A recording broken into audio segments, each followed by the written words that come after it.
अस्य श्री विष्णोर्दिव्य सहस्रनाम स्तोत्र महामन्त्रस्य श्री वेदव्यासो भगवान् ऋषिः अनुष्टुप् छन्दः श्री महाविष्णुः परमात्मा श्रीमन्नारायणो देवता अमृतांशोद्भवो भानुरिति बीजम् देवकी नंदन स्रष्टेति शक्तिः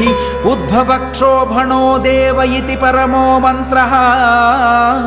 शंखवृन्नन्दकी चक्रीति कीलकं शांगधन्वा गदाधर इत्यस्त्रम्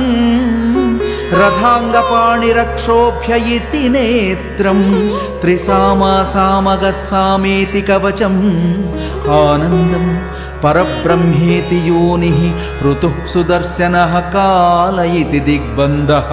श्री विश्वरूप इति ध्यानं श्री महाविष्णोः कैङ्कर्यरूपे श्री सहस्रनाम स्तोत्र जपे विनियोगः।